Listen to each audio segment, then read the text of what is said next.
Hey everybody, welcome back.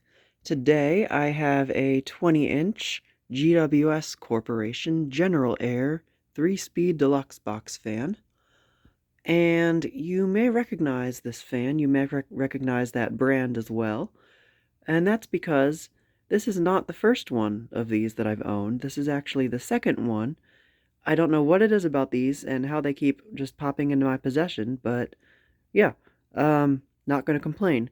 These are pretty uncommon. They are from, I believe, the mid to late 70s, possibly early 80s. I'm not sure on that entirely.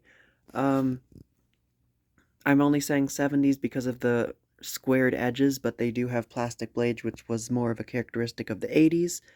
But it could be late 70s, who knows. Somebody that is probably more knowledgeable in these can probably comment with more information.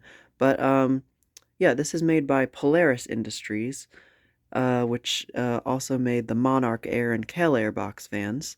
So that's probably why it looks familiar to some people. But also, I did own one of these last year. I bought it from my favorite salvage store in like the spring, and then I didn't film it until the summer, and then I sold it at, or I didn't sell it, I donated it to the auction at the Lehigh Valley fan meet, and then Jordan Yu ended up buying it in the auction, so he now owns that one, and I'll link a video to that one, his video of that one in the description, as well as my old one.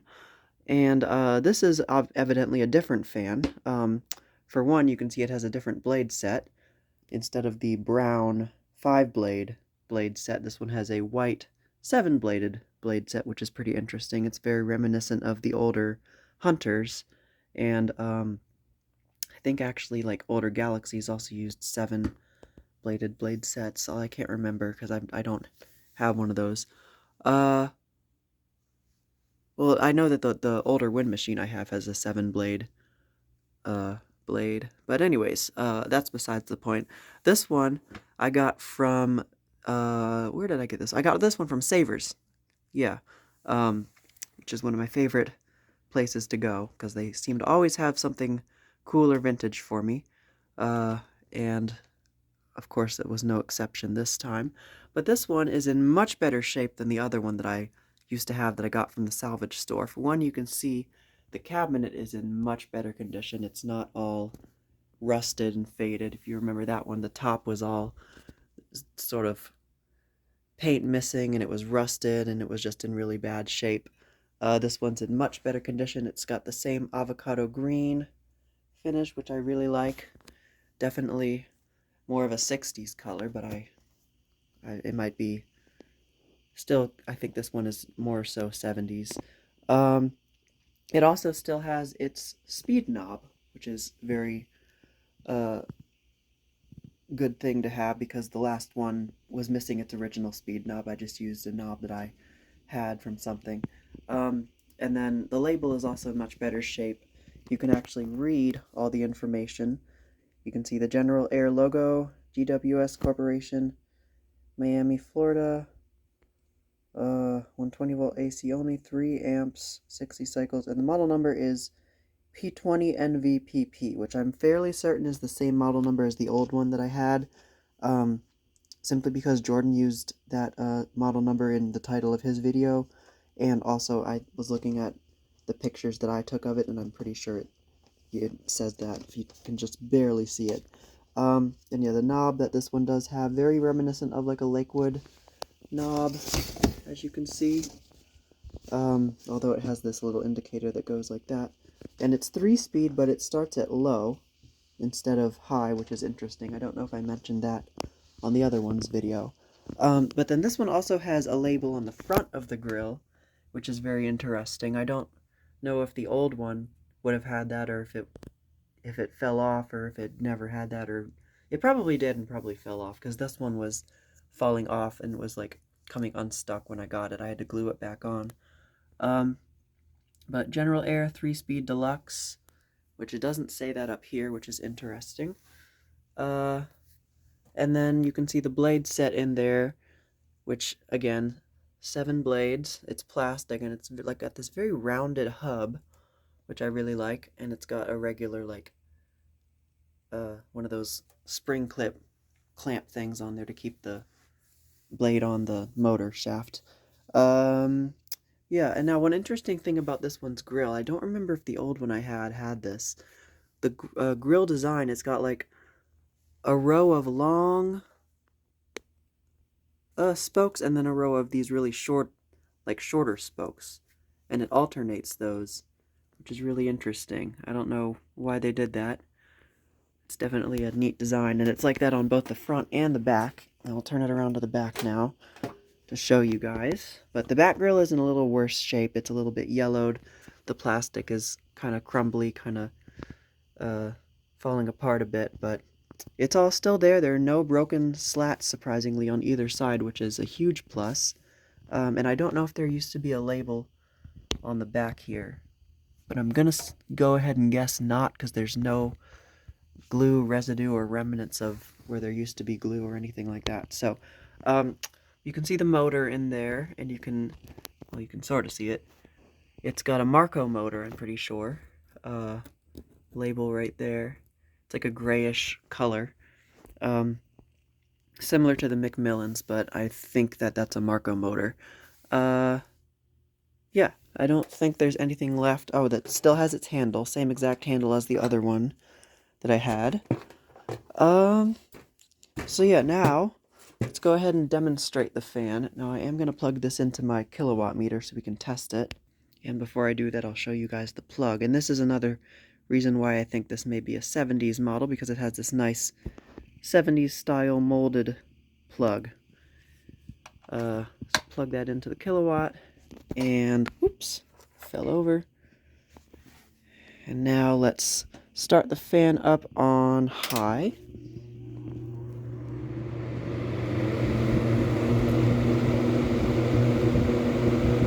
There's a really cool startup sound too. And I did do a complete cleanup and lubrication of this fan as well. Cleaned everything.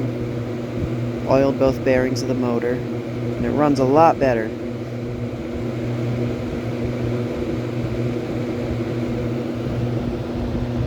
Moves a lot of air. And it doesn't shake or vibrate or anything. So yeah, it's really quiet. So let's see what we're drawing over here, and let's not unplug the meter like that. So we are at 192 watts. Oops. No. Where's that? No. About 2.4 amps and 0.63 power factor.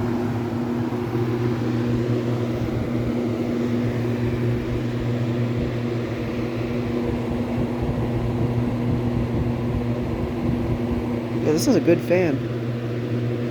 Alright. Medium.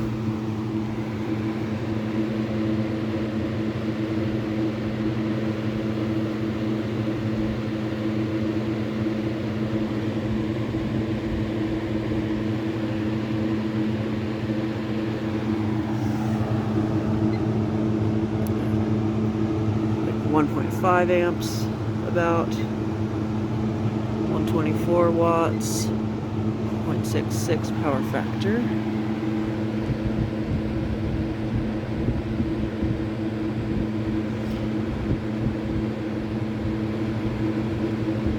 Wish I still had the old one, kinda, so I could do a comparison, because I'm wondering which blade design is better. So, go down to low. But because that old one had those chips, the chunks taken out of the blade tips, this one does run a lot smoother.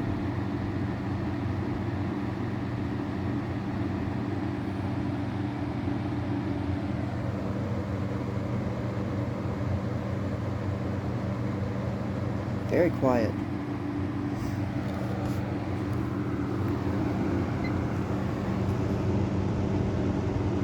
.11, 1.10 amps, 92 watts, 0.65 power factor.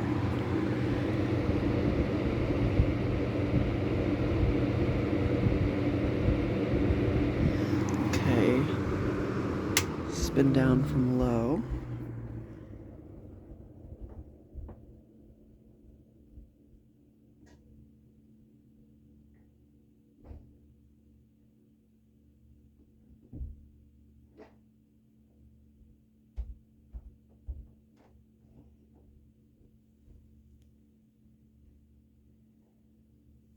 Oops, almost dropped the camera.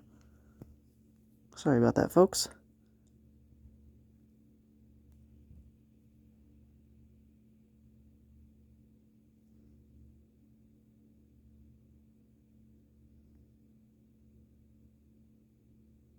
Okay, yeah, that's a much better spin down than when I first got it and powered it up. So now I'm going to go back here and show you guys this really cool startup sound that this fan has when we start it from high. So here we go.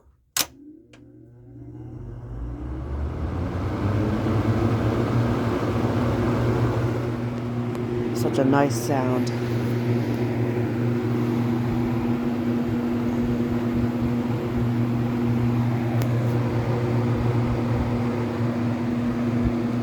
Probably going to be using this one in my room this summer.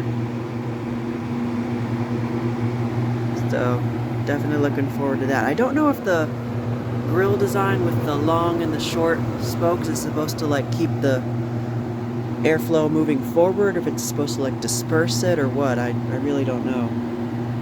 Because I can feel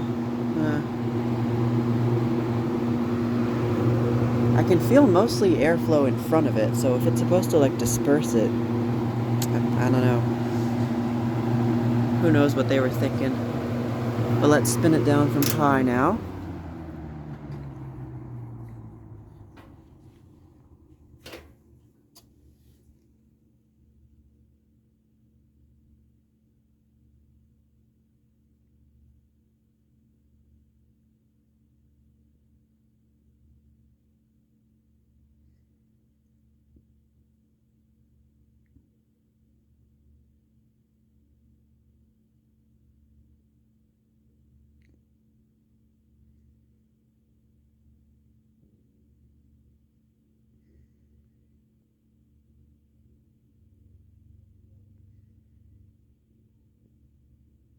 Alright, so guess that's about it. Don't think I left anything out about this one. So that is the GWS Corporation General-Aire, made by Polaris Industries, 20-inch box fan. So thank you guys so much for watching as always, and I will see you in the next video.